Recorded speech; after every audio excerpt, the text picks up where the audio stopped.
Imagine navigating a world where stepping outside your neighborhood was like walking through a labyrinth of invisible yet extremely dangerous tripwires. Now step into the shoes of Victor Hugo Green, a humble mail carrier in Harlem who dreamed of safer journeys for fellow African Americans during these treacherous times. Join us as we discuss the history of the Negro Motorist Green Book. And if you like stories like this, you can find stories like this at onemarkhistory.com. Also, if you like to support the channel, you can do so by Buy Me Coffee, Patreon, in the description below.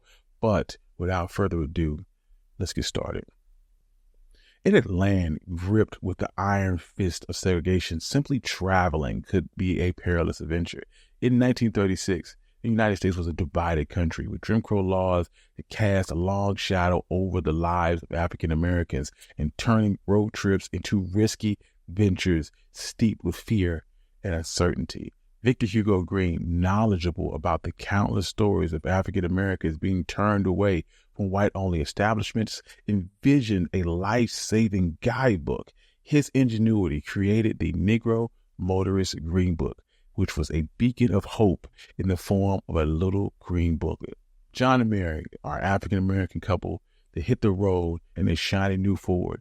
The sun sets as they arrive in a small Alabama town, only to face rejection after rejection at every hotel that they approached. Exhausted and disheartened, they would turn to the Green Book as a salvation in these tough times. Within these pages, they found not only addresses, but the promise of safety and respect, a guest house where they could rest without fear. Victor Green's guidebook was more than a collection of addresses. It was a lifeline. It provided reassurances in the face of Jim Crow laws and sundown towns, which were towns where Black folks had to leave before sunset. Civil rights leader John Lewis recalled his family preparing for a trip in 1951. There was no restaurant for us to stop at until we made it out of the South. So we took our restaurant right there in the car with us, stopping for gas, to use the restroom, took careful planning. Uncle Aldous had made the trip before, and he knew the places that would offer colored bathrooms and which were better to pass by. Our map was marked and our route was planned that way by distances between service stations where it was safe for us to stop.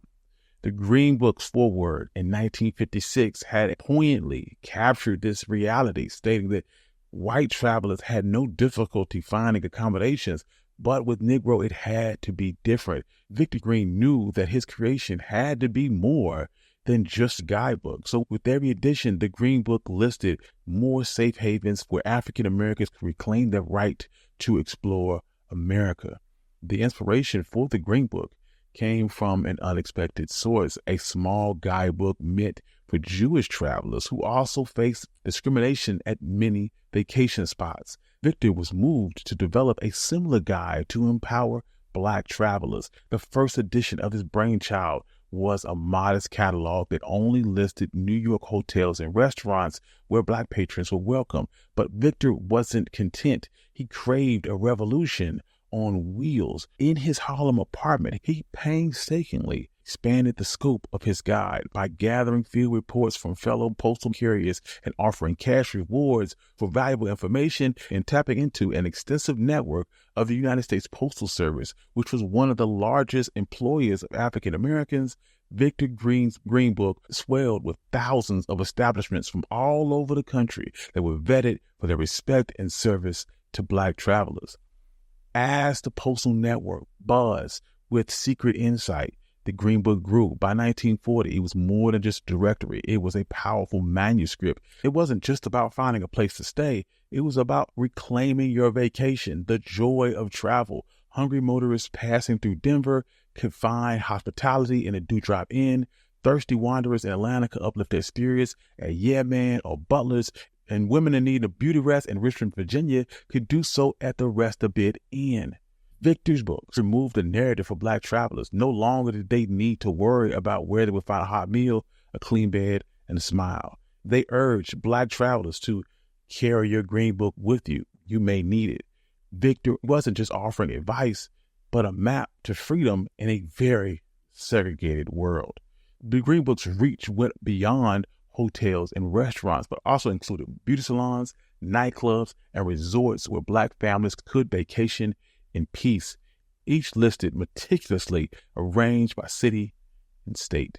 As echoes of the Green Book's masterpiece spread, the guide didn't just help travelers navigate physical roads, but it reshaped the social landscape, recirculating wealth within the Black community. It united Black-owned businesses and celebrated figures like Booker T. Washington. Over its lifespan, the book sold more than 15,000 copies annually, distributed through the mail or through churches, but also at Esso gas stations, which were owned by entrepreneurs who saw the potential in serving Black clients.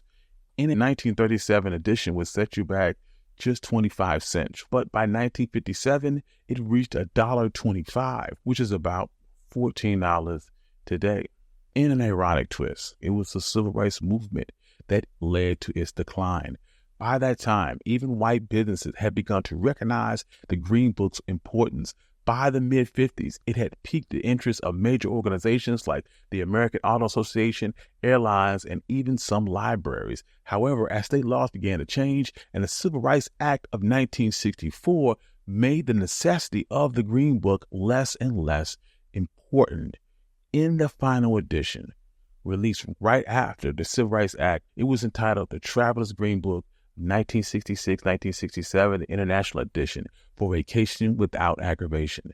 It was more than just a booklet. It was a testament to struggle and progress. The cover now featured a Caucasian woman, symbolizing a broader, more inclusive vision, but they stayed true to the original mission of guaranteeing a safe and enjoyable journey for all. Thank you. This has been One Mic Black History. I'm your host, Country Boy, and this is the story of the Negro Motorist Green Book. If you like stories like this, you can find more stories like this at OneMicHistory.com. Also, if you'd like to support the channel, you can do so on my Buy Me Coffee Patreon page in the description below. Like I said, all my Patreon subscribers, I love you all. Without you, none of this could be possible, and peace.